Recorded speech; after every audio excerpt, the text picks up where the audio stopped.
stand by to launch FanStream Sports. 3, 2, 1. Let's start. Hello, sports fans. Welcome to FanStream Sports.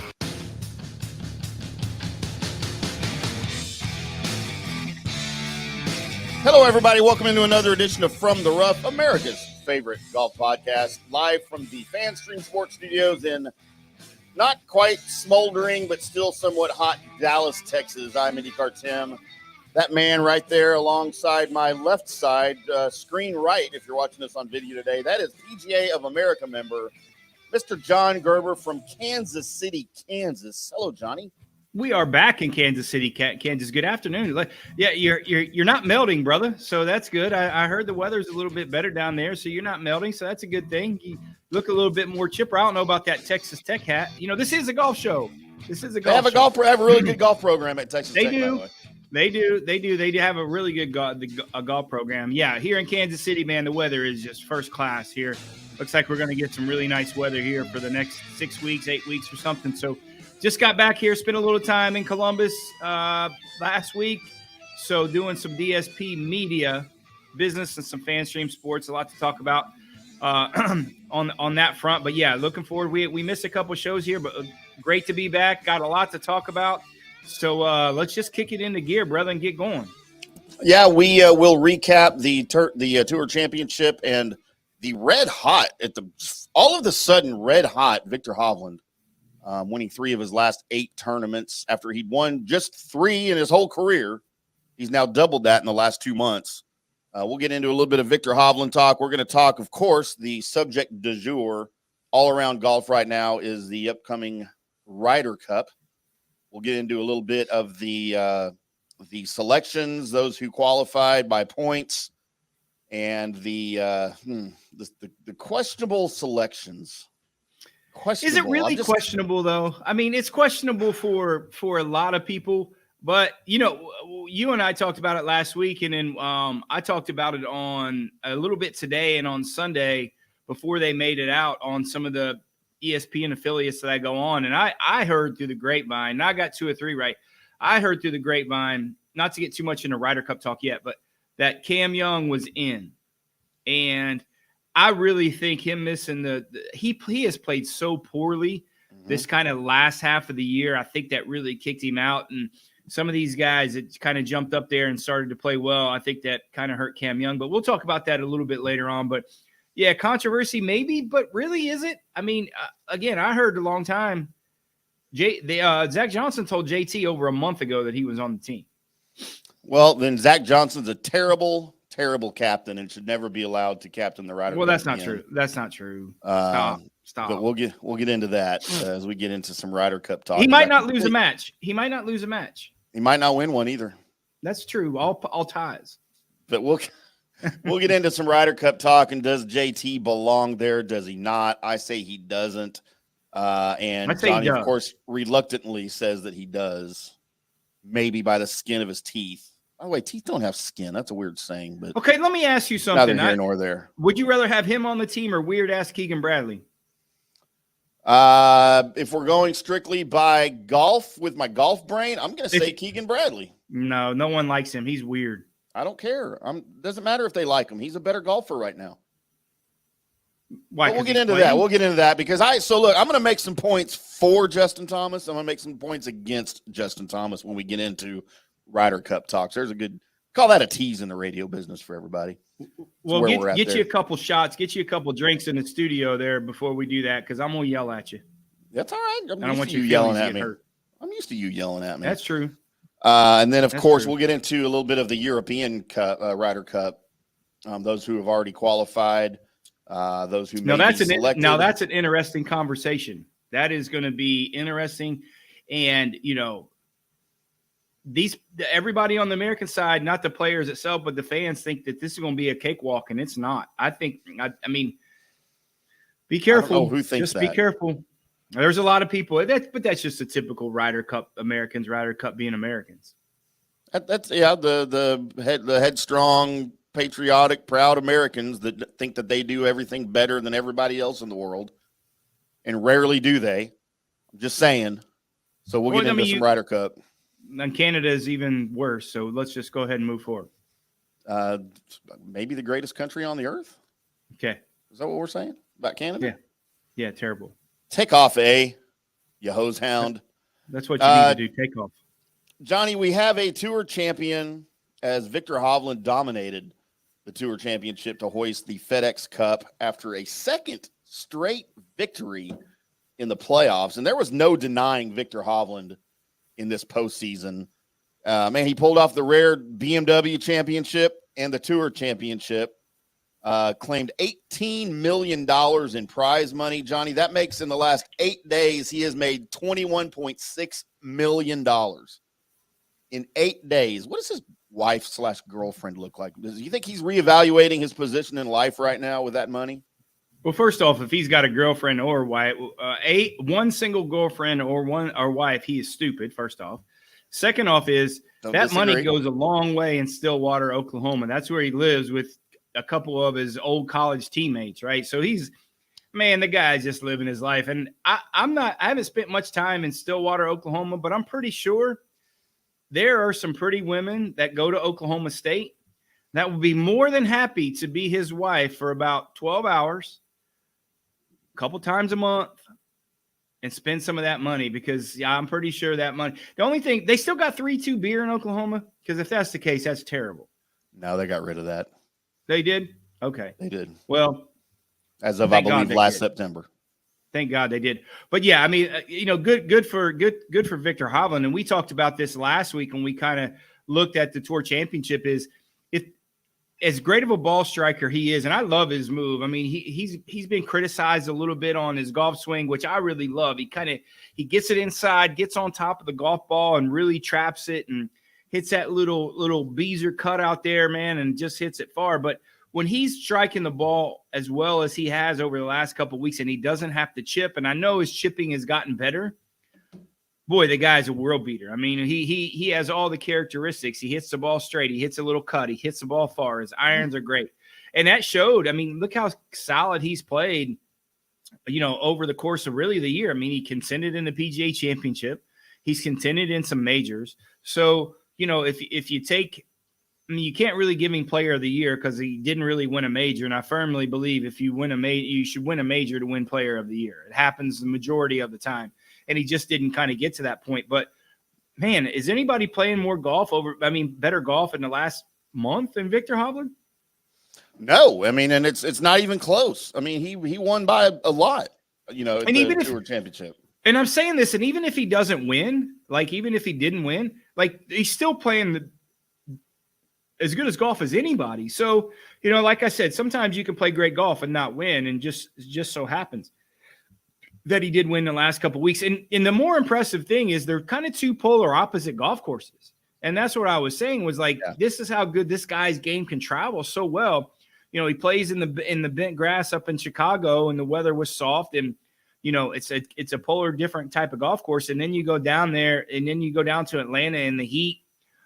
More of an undulating type of golf course, playing in that kind of zoysia Bermuda grass.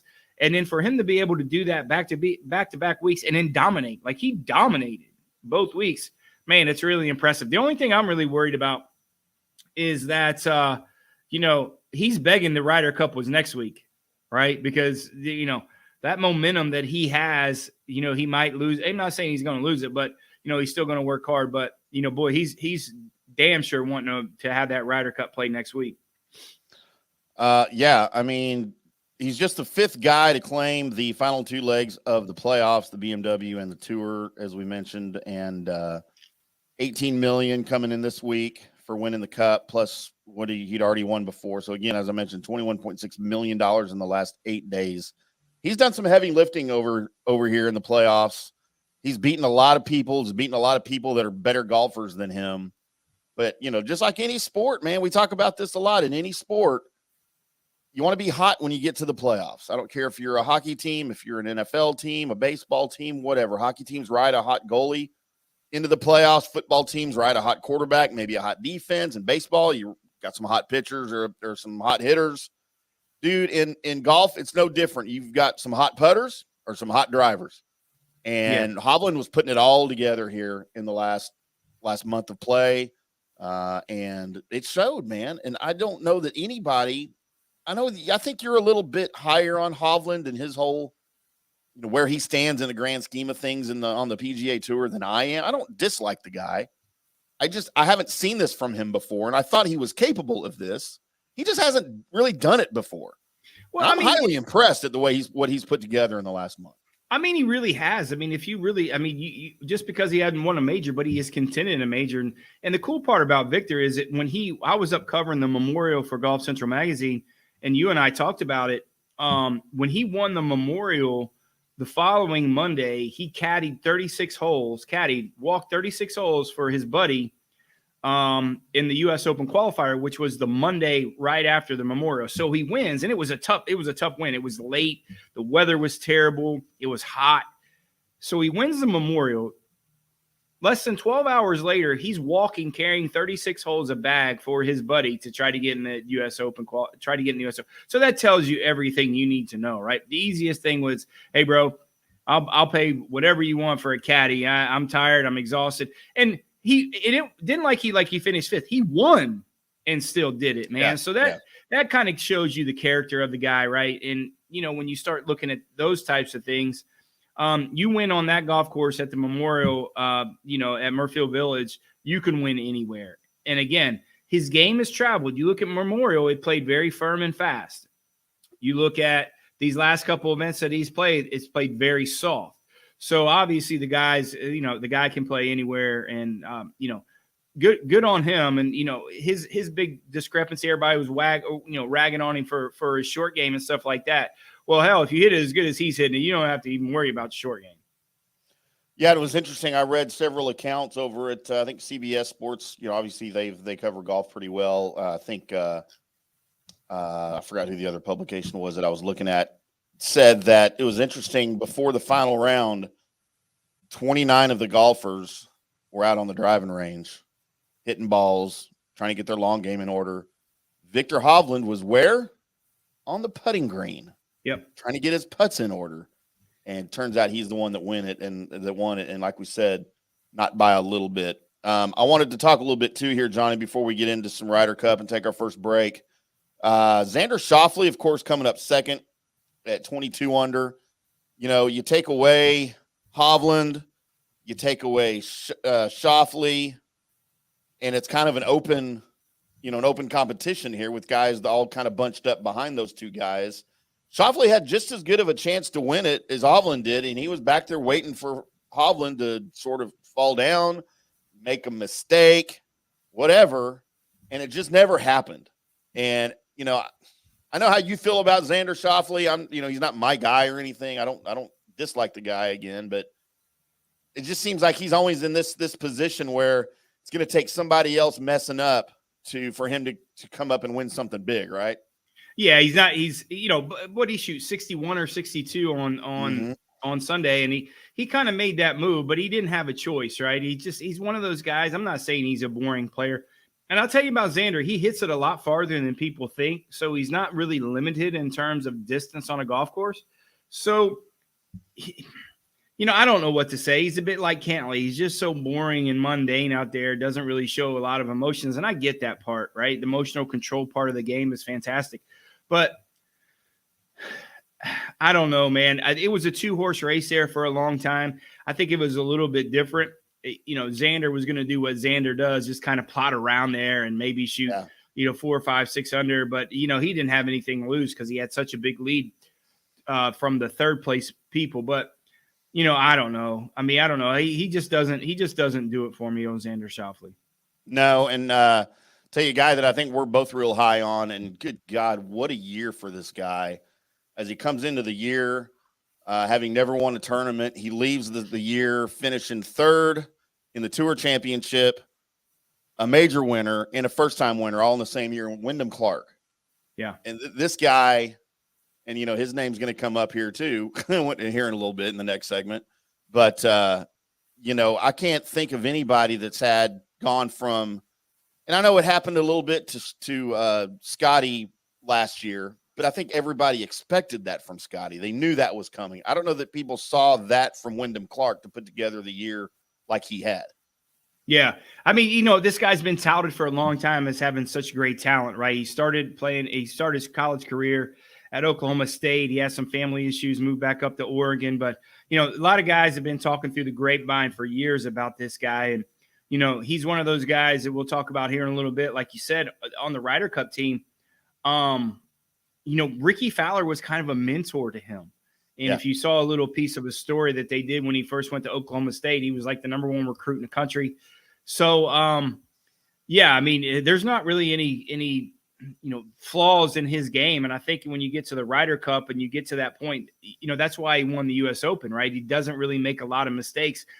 He definitively can't shoot, 30 under par or 28 under par, but he's just so solid. And that's going to really bode well for him in the Ryder Cup. And, like I said, don't be too surprised if you see that pairing of Ricky Fowler and Wyndham Clark.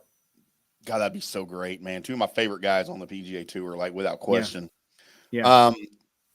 At 14 under, I mean, there's a lot of people that are going to feel bad for this guy. I kind of do a little bit because he's dealt with a lot this year. But the back injury sort of took center stage for Rory there at East Lake. And he couldn't really hit any shots leading up to the tournament. He did well just to get around it, and even par on Thursday. He remained just 3 strokes from the lead after beginning at 7 under. But, without his vintage and his classic game, the firepower that he has, the distance that he has, the length that he has, he really had no chance to contend with some of these younger players. Yeah, unfortunately, I think he got a little sour in the back there, and whatever. I'm not saying he slept wrong. I mean, he's not saying it no Motel 6s. So I ain't worried about that when it comes to Rory McIlroy. But it's just wear and tear. He's played a lot of golf, man, and his body just breaks down, and you just don't know when your body breaks down. And unfortunately, it was at this time.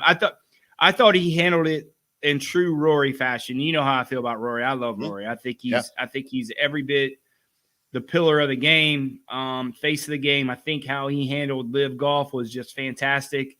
It was just unfortunate. This is a golf course he says he loves and he knows he loves, and he plays fantastic there with 3-time FedEx Cup champion, man. So a little unfortunate. I think he wanted. I know he probably was 50-50 that he could have withdrew and say, man, I really need to rest for the Ryder Cup, but in Rory fashion, he really went out there and played, and he kind of knows the big picture, right? I mean, he went out there. There's fans out there that come to watch Rory McIlroy play golf, and he gets that part, and that really kind of put in that equation of why Rory continued to play. I think on that middle of the round on the third round, I think he knew he probably couldn't catch the leaders, but he continued to play, and the easiest thing for him to do was not, right?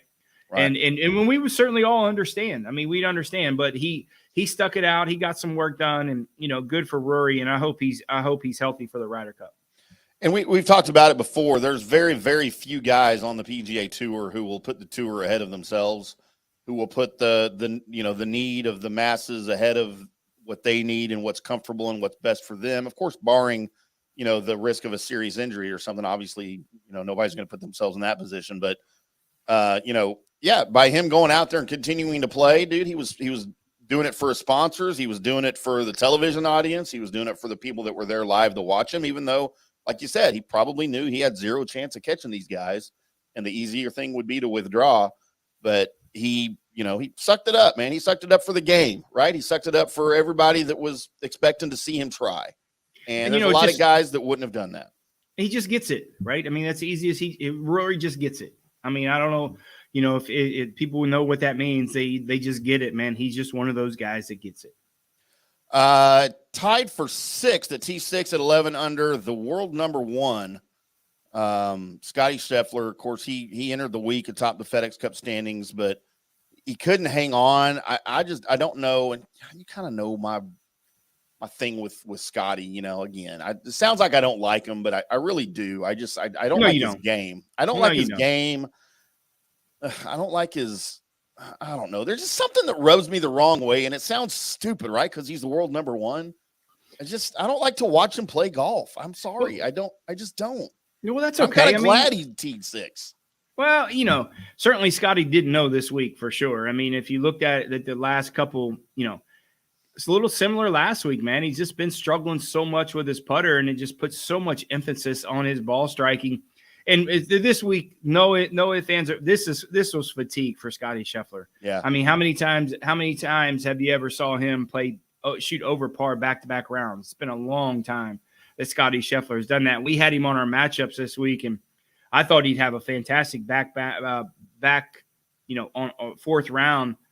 Coming back from a very poor performance on the third round, and he just couldn't get it done. And certainly his fatigue. And the reason I say that is when tour players have that two-way miss, they're either working on their golf swing and something fundamentally is wrong, which is usually not the case when you're in the top 30 and playing the tour championship, right? Yeah. Or it's fatigue. And I certainly believe it's a fatigue factor. So, kind of the polar opposite of Viktor Hovland, it's gonna be very good for Scotty Scheffler to take a couple weeks off before the Ryder Cup. Some other big names: John Rahm, T18 at 7 under. I don't know if what we expected as a golf collective out of him in the playoffs. Probably right about where he finished. He wasn't riding a hot hand coming into the playoffs. He kind of had his success way early in the season, which is great. He still had the success. He fell off a little bit there towards the end, but he's still way up there in the rankings. He'll still be in Rome. Jordan Spieth at 1 over, finished 27th. He was lucky just to be there, right? Yeah. I feel, and he kind of knew that may have affected his game just a little bit, but there's our rundown of who finished where and why, and we'll get into previews and stuff for these boys after the Ryder Cup and heading into next season for sure. Maybe we could have the potential of having one or two of these guys on the show, which would be great by the time that time rolls around. Yeah, we certainly got some calls out, and Ryder Cup is going to be a lot of fun. I got some buddies that will be caddying in the Ryder Cup. We'll certainly try to get them on the show before the Ryder Cup. Obviously, that's a busy week, so I'm going to make a call to one of the guys who is second in charge of setting up the Ryder Cup. Really good friend I've known for about 25, 30 years. Again, he has a busy week, man. So bear with us, guys. We're going to get some really cool guests on kind of riding up to the Ryder Cup. And then the Ryder Cup week will certainly be fun-filled packed. We'll have a bunch of PGA members on and some guys that potentially played in the Ryder Cup could be on the show during the Ryder Cup week. We're going to take a quick break. We are from the Rough Rider on FanStream Sports. I'm IndyCarTim. That is Johnny. We're going to come back with some Ryder Cup talk to you right here on From the Rough. We'll be back. Hello, sports fans. FanStream Sports. Hey, you like golf? There's a good chance you do because I said so. But what do you need playing golf? Well, you need clubs, right? Clubs, you need balls. The thing that people don't usually think about is that golf bag. And that's what most people see when they look at your golf clubs, like right off the bat. And if you've got a raggedy bag, it's not doing you any favors, bud. So get you a new bag. Go over to orca-golf.com. Orca-golf.com. Why are you going there? You're going there because you want a golf bag, but you want one that's kind of screams you. So you want to pick the colors. Well, you can use your own custom colors. Maybe you have a logo in mind. Maybe it's your logo. You're like Prince. You just have a symbol. That's the case. Dude, you can get your logo on there. Your name, just get it done exactly like what you want it done. By actual designers. Nothing goes out of their factory without the approval of the founder, Erica Bennett, who is just brilliant. We've seen some of her bags. We've got one of them actually in the studio. You know what? Dude, it looks good. If you want other people to look at your golf setup and go, man, that just screams Frank. You want that? Then go over to orca-golf.com. Do yourself a favor and use the promo code DSP10 for 10% off and free shipping. I'll say that again, DSP10 for 10% off and free shipping. So do it today because Orca Golf is the best choice in the game. Hi, golfers. IndyCarTim here. I want to talk to you a little bit about Golf Central Magazine. It's not just a golf magazine. It's the magazine for everything. Turf, travel, philanthropy, and lifestyle. Head over to golfcentralmag.com and check out the latest issue. Some of the regular features in Golf Central Magazine: the Golf Bachelorette of the Month, the Golf Bachelor of the Month, the Golf Cart Girl of the Month, Golf History, Grip It and Sip It. So head over to golfcentralmag.com. It's free. It's the magazine for everything turf, travel, philanthropy, and lifestyle. Golf Central Magazine at golfcentralmag.com. We'll see you there. All right, guys, time to talk a little bit about Turf Life. You've seen the hats on our heads. You've been or seen the video of the studio. You've seen that the decals are all over the place. Turf Life. Man, it's the brand that salutes the consumer and industry players everywhere whose lives involve turf. What does that mean? That means if you play or have a business or, maybe you're a sports educator, you're going to be on turf at some point. So you live the turf life. So go ahead and tell everybody you live the turf life by having your Turf Life window decal or, the hat or the keychain or the something. Along that lines, just go to turflifeclub.com and become a turf head. That's what it's called when you live the turf life. You're now a turf head. And you can go join the club today, snag that window decal, or snag any other special Turf Life accessories and go over there to that website, which is turflifeclub.com, and get your stuff and show everybody that, man, I'm all about that turf life. And then you just kind of raise your coffee mug at them and go, yeah, turf life, baby. That's what it's about. And then that's the end of the commercial. Ding. That means it's done in microwave talk. Hey, listeners, make sure you check out the brand new Fans Dream Sports in-studio text line. You can reach us during any of our live shows or 24/7 at 214-937-0569. That's 214-937-0569. Text us 24/7, day or night, and we'll reply to you and make you part of the show. Coming back at you. Now, more Fans Dream Sports. Welcome back to From the Rough right here on Fans Dream Sports. I am still IndyCarTim. That is still Johnny the Gerbman Gerber, PGA of America member. Johnny the Gerbman Gerber. I got to throw that plug in there like every time I get a chance, don't I? Well, I appreciate it. That's good idea. Usually you mess it up most of the time, man. So I appreciate you. PGA of a Gerb America member. Yeah, I've said lots of things, haven't I? You goon it. You call me. I'm gonna start writing all this stuff down that you call me, man. So when I get back to Dallas, I'm gonna go down the list because you might be the new person on the list, so you might make the list. All right. Man, I would be honored to be on that list. There's some big company on that list right there. There is. Let's see, me and Colin Morikawa. Colin Morikawa. Who else is on your list? Joel Damon's on your list, right? Oh, Damon's all right. I don't mind Joel Damon. He's not on your list? No, I don't mind Joel Damon. Billy Horschel's on your list. Certainly on the list. Bryson and Brooks are on your list. All of my Srixon brothers are on your list. Yeah, good luck. You just hate Srixon, don't you? Golf ball's okay. You like their? Why don't you like Srixon clubs? They're probably gonna be a sponsor. Why? Because you're playing them. Yeah.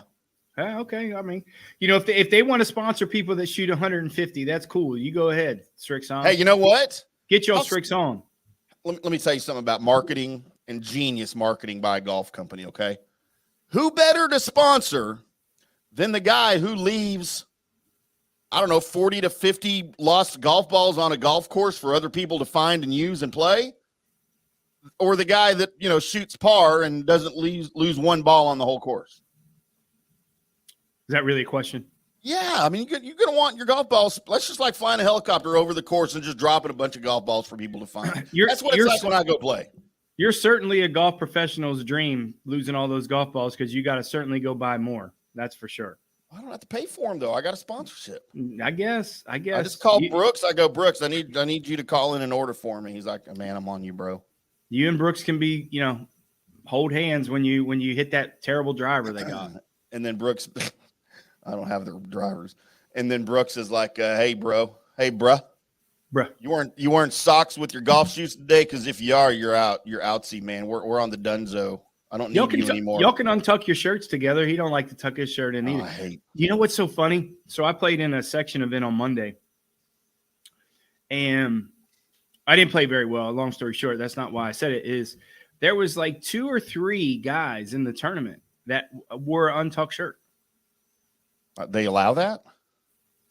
What is this, Live Golf? I like. Well, obviously, just it's a little bit more comfort, but I like wearing my shirt untucked. Well, I mean, there's a brand, and I think there's 2 of them now that's what they make is shirts like that. Nice dress shirts, polo shirts, whatever, golf style shirts that are cut and fitted and meant to be untucked, but they're not like super long, right? They're made for guys with bodies that are fit, right? Not guys like me. So they actually look good when they're untucked. I'm sure Brooks falls into that, so there's that company out there. They probably sponsor some golfers on the mini tours. The guys who can't make it to the big tour. Yeah, okay. Ricky Fowler certainly likes the untucked look. Man, he does. He also likes that straight bill golf cap and baseball cap, and I just can't deal with that. That's what happens when you're small. When little people, man, they got to fix there. That's terrible. Grown ass men should not wear their baseball cap like that. Well, they certainly shouldn't wear a Texas Tech baseball cap for sure. But anyway, if you went to Texas Tech, you can wear a Texas Tech baseball cap. You didn't go to Texas Tech. I didn't say I did. I said if they went to Texas Tech, they can wear a Texas Tech baseball cap. I still frowned upon. Why? I don't know. Jesus Texas Christ. Tech, I don't know. Jeez. Thank you. Well, not like better? that. I mean, no, well, not that way. I mean, they are our sponsor. It'd be great if you would actually wear a hat that is one of our sponsors. That'd be great. Well, if they'd send me a fitted hat, I probably would. Well, you got that. Can we talk Ryder Cup, please? Look, I'm going to take this off in about 5 minutes because my head's about to be sweating because it's 85 degrees in the studio right now. Did we pay the bill? The bill's paid. It's just hot outside, and I can't get it to cool in the studio any lower than about 85 to 80 degrees right now. We got we got a bunch of those windows in there too that doesn't help, and they ain't really, they're not really super tinted, So I get it. Yeah, but it is what it is. We fight through it, right? We'll fight through it. We fight through it. Try anyway. Now I can't get the camera back straight. Let's talk a little bit of Ryder Cup there. Johnny Gerber, PGA of America member Johnny Gerber. I wanted to talk the Euro Cup first, the Euro team, because we're going to have fun talking about the U.S. team. And as far as the Euros go, we've got just, 4 so far? 4 qualifiers? Yeah. Yeah, as I look at our official European rankings at RyderCup.com, by the way. And we've got, we've got Rory, we've got Rahm, we've got Hatton, and who's our 4? Hovland. And Viktor Hovland, of course. And then we've got our guys who probably will make it. There's the guys on the with the DP World Tour by points that we're looking at, and Tommy Fleetwood and Robert McIntyre. So I don't know, out of those two and the guys next in line, do you have any thoughts on here? Number one, I will give you my thoughts first on just those 4 guys being on your Ryder Cup team. I don't think there's any chance the U.S. wins this thing. I'm just throwing this out there. I may change my tune before our preview show next week. I'm just saying, as I look at it now, I don't think the U.S. has any shot. Just saying. They're certainly a lot deeper. The European team is certainly a lot deeper than you think. If you go down and you look at those 4 top guys, so certainly Fleetwood's going to be on the team. Bobby McIntyre is a kind of a little, we'll see a little bit. I think once you run down that list, you got that list in front of you, run down maybe the top 15 to 20. And I'll tell you, in my opinion, if I think they're in, because there's a couple guys that might surprise you that I think are going to be in. And there's one real wild card that I know Luke Donald loves, and he played really well last week. And you're talking about Ryder Cup points, right? Euro team. For Euro? On the list, So I've got Rory at 1, John Rahm at 2, McIntyre, Yannick Paul, Adrian Meronk, and Victor Perez. Let's go back slow. Let's go back. Meronk is in, and here's why I tell you, he won the tournament, the Italian Open, when it was played there this year. So I think he's in. Right. Who was the other? Yannick Paul, the German. I think he's out. Victor Perez out. Really? All right. Tommy Fleetwood, he's in, right? In. Rasmus Højgaard.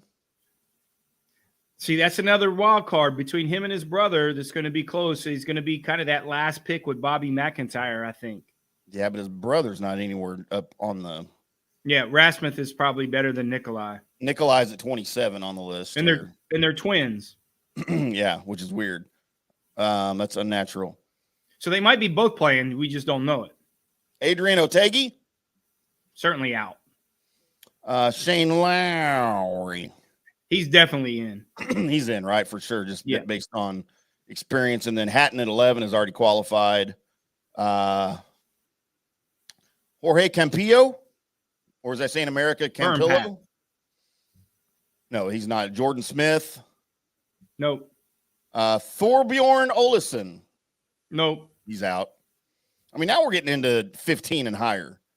Go ahead. I'm telling you, there's a couple guys there. I'm telling you. Keep going. Antoine Rosner? Nope. Francois? Hovland's at 17. Alex Noren is probably in, right, at 18? Taking Noren with you to Rome? No? Alexander Bjork? Nope. Pablo Larrazabal? No, he's not in. Marcel Seam? Go to the world ranking. So there's two lists for the Ryder Cup qualification. Go to the world one. It's the DP World Tour points, right? No, get to the world. There's a world points that they allow them to have.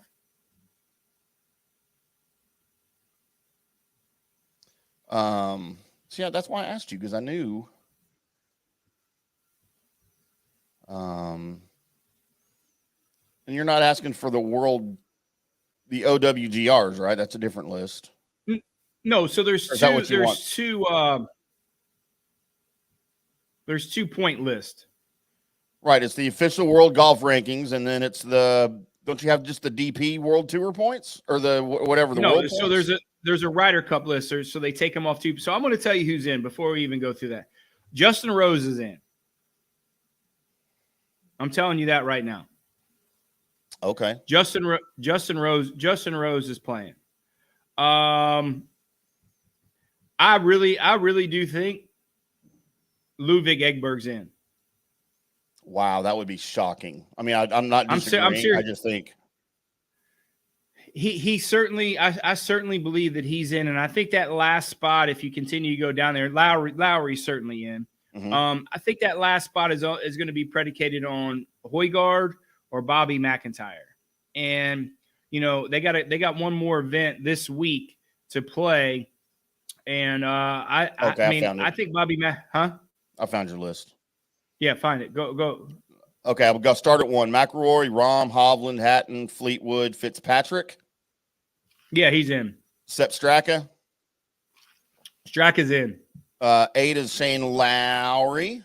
He's in. 9 is Justin Rose. 10, Robert McIntyre. Let's see. We talked about Moronk. Alex Noren is 12. You say he's out. Seamus Power at 13. That's interesting. If you look at Seamus Power, he's just been playing so poorly. But the only reason I say he's out, he's a power player, and this is not the really place for a power game. They're going to set this thing up for strategically and a lot of rough and not overly whelmingly long golf course. So they're going to try to get the drivers of the golf ball out of their hands, the long drivers. Thomas Dietrich at 14. No. Victor Perez at 15. Nikolai Højgaard at 16. Yeah. Adrian Otegi at 17. Aaron Rai at 18. No. And then Rasmus back at 19. Yannick Paul at 20. Jordan Smith, Matt Wallace, Antoine Rosner, Alexander Bjork, Thorbjorn Olesen, Danny Willett.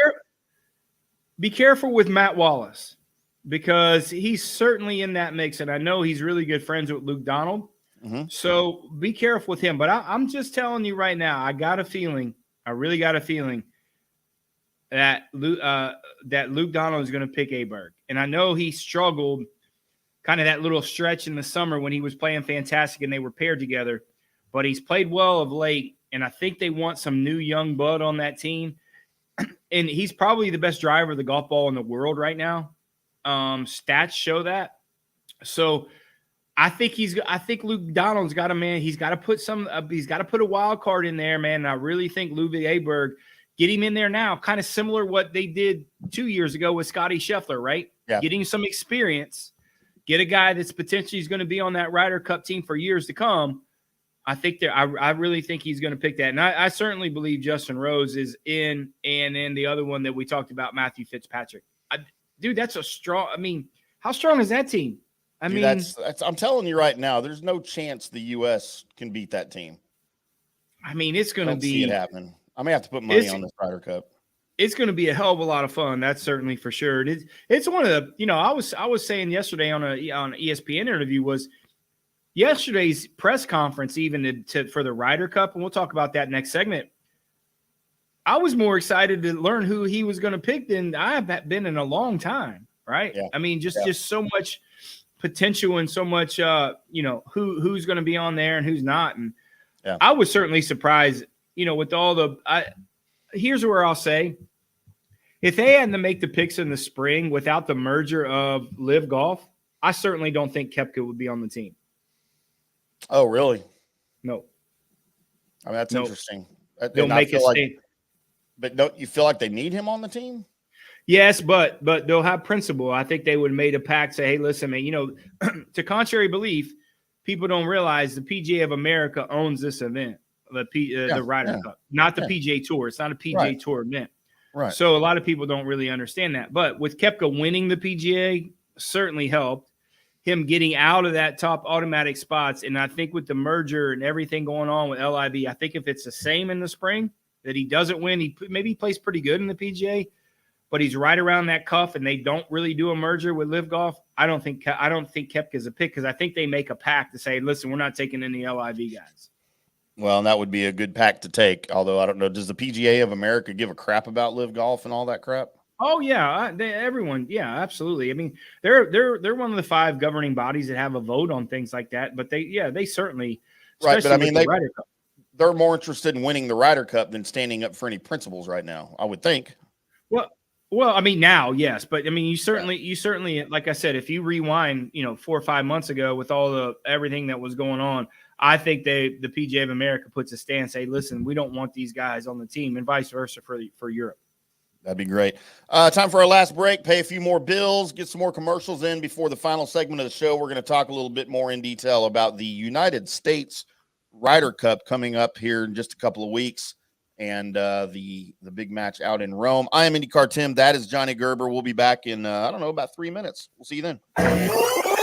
Hello, sports fans. FanStream Sports. Hi, golfers. IndyCarTim here. I want to talk to you a little bit about Golf Central Magazine. It's not just a golf magazine. It's the magazine for everything. Turf, travel, philanthropy, and lifestyle. Head over to golfcentralmag.com and check out the latest issue. Some of the regular features in Golf Central Magazine: the Golf Bachelorette of the Month, the Golf Bachelor of the Month, the Golf Cart Girl of the Month, Golf History, Grip It and Sip It. So head over to golfcentralmag.com. It's free. It's the magazine for everything: turf, travel, philanthropy, and lifestyle. Golf Central Magazine at golfcentralmag.com. We'll see you there. All right, guys, time to talk a little bit about Turf Life. You've seen the hats on our heads. You've been or seen the video of the studio. You've seen that the decals are all over the place.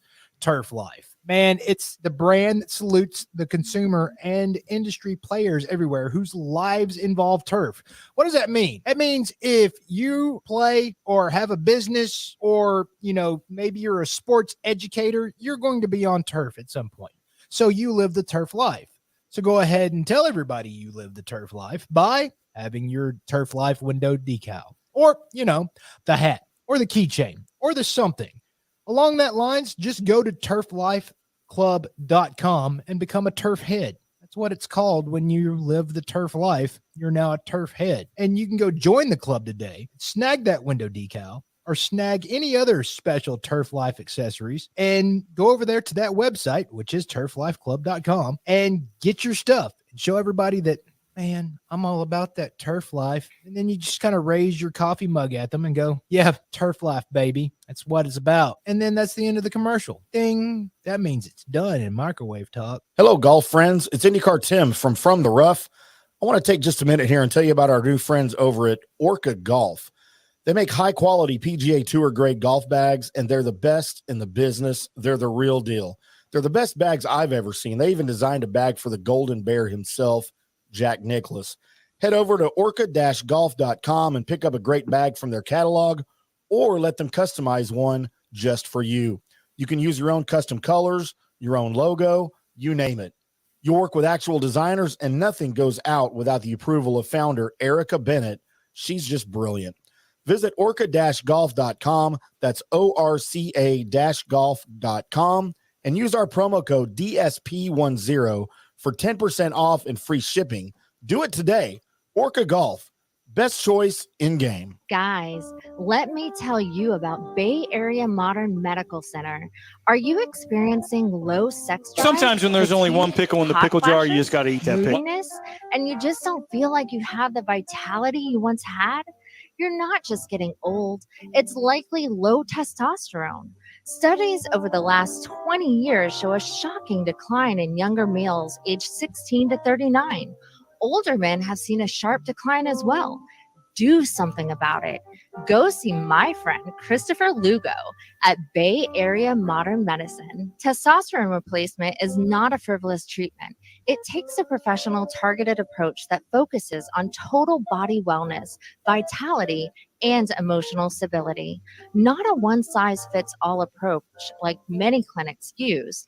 They will monitor your blood work and adjust your treatment as needed for optimal results. Call 844-977-3477 or go to BAMMC.com. Hey, listeners, make sure you check out the brand new FanStream Sports in-studio text line. You can reach us during any of our live shows or 24/7 at 214-937-0569. That's 214-937-0569. Text us 24/7 day or night, and we'll reply to you and make you part of the show. Coming back at you. Now, more FanStream Sports. Welcome back to From the Rough, right here on FanStream Sports, live from the Dallas FanStream Sports Studios. I'm IndyCarTim. That guy over there, live from Kansas City, Johnny Gerber, PGA of America member Johnny Gerber. As we get into a little bit of U.S. Ryder Cup talk here on a Wednesday for you. You got a show Monday, Johnny, or are you golfing again? We have a show Monday.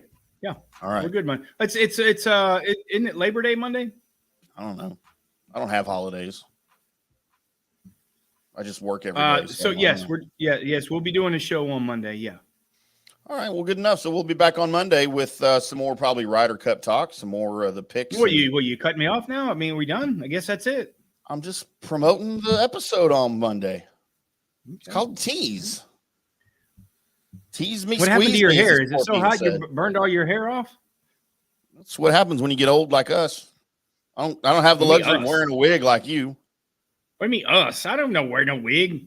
I don't know, but I'd take my complexion right now over yours any day. I don't know what's happening with your leather face right now on the camera. I don't know. I don't know. I get it. I don't know. We got some bad lighting here in the hotel, so we had a viewer that texted in, said that he thought you looked like Emperor Palpatine from Star Wars. He kept waiting for you to put your fingertips up and shoot lightning bolts out of your fingertips.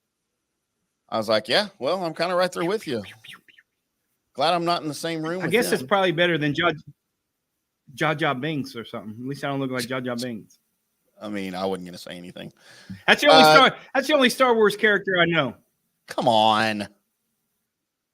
Well, I mean, besides the main Skywalker, Jabba the Hutt. Next show. That's next show. Jeez, come on. Johnny, your U.S. Ryder Cup team, starting from point, we'll go in points here. Of course, Scotty, Wyndham Clark, Brian Harmon, Patrick Cantlay, Max Homa, Xander Schauffele round out your top six. And then as I come over to where we had the actual picks, because I used to have those.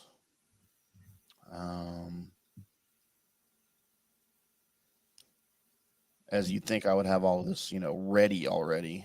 Of course, you've got Xander, Sam Burns, Ricky Fowler, Brooks Koepka, Colin Morikawa, Jordan Spieth. I have no idea how that happened. And Justin Thomas. Johnny, this team's doomed.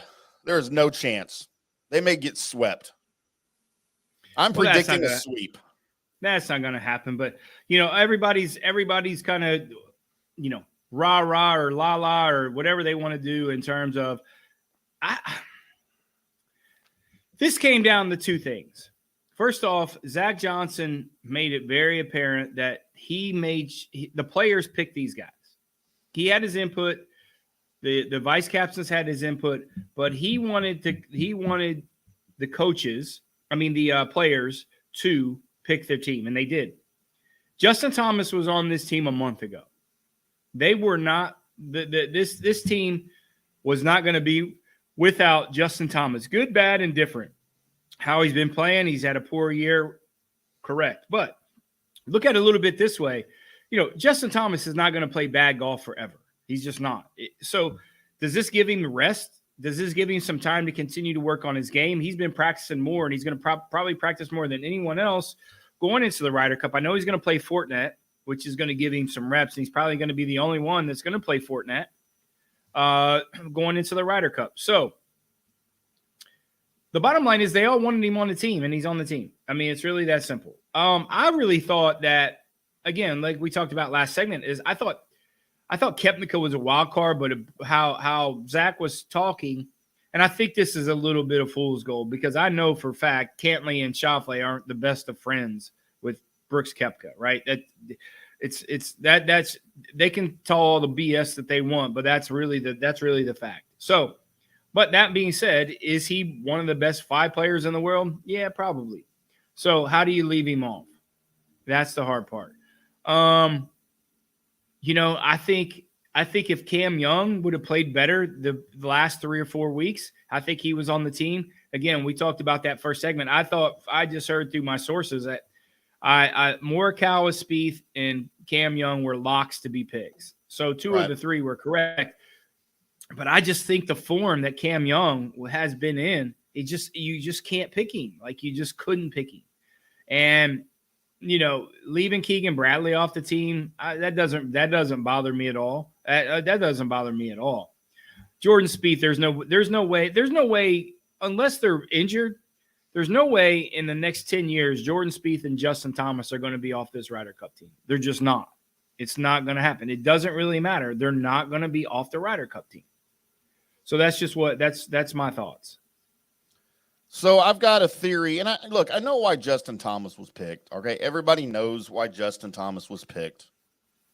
I'm just saying I don't know if it's the right decision. All right, we know that he was picked because of his Ryder Cup experience, right? His the fact that he plays really well on European soil. We've all watched that. We all know that. And you alluded to this, and you touched on this a second ago, and I find this interesting. He gets along with everybody. All these guys are friends. All these guys are buddies. All right. It's a big deal. And I understand that. I just don't know if that's the best way to pick your Ryder Cup team just because we're all friends. Well, it could certainly, it's certainly a positive as opposed to a negative. If they're not all friends, how you gonna be around these guys forever, right? I thought a little wild card would have been Tony Finau. That was kind of my wild card guy. But again, he kind of fits that mold a little bit of he's just been playing so poorly. And it wouldn't surprise me if they really picked Tony Finau. But just obviously Justin. But you look at JT. Look at the guys you're comparing with. You comparing with almost anybody on the team, and certainly in a best ball format, the dude, no matter how poorly he's playing, the dude's going to make a hell of a lot of birdies, right? In best ball format, you need that. It's just not your score. You're just going out to play a tournament. Justin Thomas got in the rut that he was making huge numbers, but he was still making 5 or 6 birdies around. But he's making big numbers because his golf swing is a little off. But in the best ball format, that's what you want, right? Yeah. So it's a little bit of fool's gold when it comes to how well has been playing, and then going on top of playing in a Ryder Cup when you actually can rely on somebody, right? You make a 9 on a hole, it's only 1 hole. Yeah, and that's part of the intrigue and the appeal, I think, of the Ryder Cup and the international competition like that is, somebody can screw up a hole. Well, you just screwed up the hole. It doesn't carry over to the next hole, and you're allowed to start over and you get back into it. And that's why it takes a specific kind of golfer, I think, to succeed in play like this, in the Ryder Cup style points and in things like that, because it's a different mentality than playing regular golf. And some guys don't have the ability to switch their brain off and back on from other scoring formats. But, and you and I talked on numerous shows about, is it going to be Justin Thomas or is it going to be Sam Burns? I don't know that I ever envisioned both of them making the team, yet here we are. And it was a little bit off. And I think that, Sam Burns, obviously, I think these guys really wanted him, especially Scotty Scheffler. I mean, he had a pretty big voice, even though it's only his second Ryder Cup. But if you look at Sam Burns, he's been playing well probably the last month, and he's really played really solid going into playing in the FedEx Cup playoffs. But I'm telling you that winning in the match play in Austin, the Dell match play, was a big deciding factor, how good he is at match play going into the Ryder Cup. And then as well as he played last year in the President's Cup, his experience that he gained going into the Ryder Cup, and on top of that, winning the match play, man, I really think that propelled. I don't think Sam Burns was I don't think he was on the fence, man. If he played poorly the last couple of weeks in the FedEx Cup, yeah, maybe he'd have been out, and I don't know who would have been in. I mean, I don't think any of them won Keegan Bradley on the team, to be honest with you. I mean, that's just me being me. But, Keegan, with like I said, with Sam Burns winning the match play, which is a key component, learning how to play match play, and then his pretty good form as of late, I think there was not even a question that Sam Burns was on the team. Yeah, and that's what I said. If it's between the two, you got to take Burns over Justin Thomas. But here we are with both of them on the team, and we'll find out in a month or so if that was a mistake or not. And this might be Who do you think was a snub? Who do you think got snubbed? I haven't looked at it that much to decide. I mean, was Bradley a snub of a little bit? Yeah, but was he really deserving too? I don't. There's probably guys that I'd have to go in and look that were probably more deserving than Keegan Bradley that didn't get in. And I'd have to, let's talk about that on Monday then during the show. Who are the biggest snubs that definitely didn't get in? Maybe on both sides, Euro and US. We can certainly put that list together. Yeah, and I think they got to make the Ryder Cup after this weekend. I think Tuesday. I think it's another Tuesday press conference. So maybe we'll do a little projections on Monday and then talk a little bit more about it on Wednesday with the Ryder Cup. I think the European Ryder Cup team is a little bit more intriguing who they pick, just because everyone who watches the show here and Americans don't probably know some of these names, but that'll be intriguing. That'll be intriguing. Like I said, man, I think Ludwig Egberg is in. I mean, I would love to see it. There's no question. Again, Texas Tech guy, right? I'm wearing the tech hat today. Covered him at Tech, covering him now on the PGA Tour, and his international play as an amateur kind of speaks for itself. The dude, and you talk about experience in international play, and I go, it's as an amateur, but dude, international play as an amateur and international play as a pro, it's the same stress level. You're still playing for your country. You're still playing for pride. You maybe not have as many eyes on you, but it's still there. So this guy's proven himself in international play. It's not a shock to me, really, that he's on. I think it's a shock that he was chosen. But again, you kind of discussed the reasons behind that. Yeah, and at some point you got to get some of these young bloods in there. And, would it surprise me if, Bobby McIntyre and Ludwig Egberg's both on there? It wouldn't surprise me. Like I said, I think they're looking at the benefit 3 years down the road, getting Egberg some experience, just like the U.S. side did with Scotty Scheffler 2 years ago. So lots of Ryder Cup discussions to be happening before that kicks off. We've got the Fortinet coming up. We're going to have all sorts of golf talk for you here next week, starting on Monday, 5 o'clock Central, 6 o'clock Eastern on FanStreamSports.com.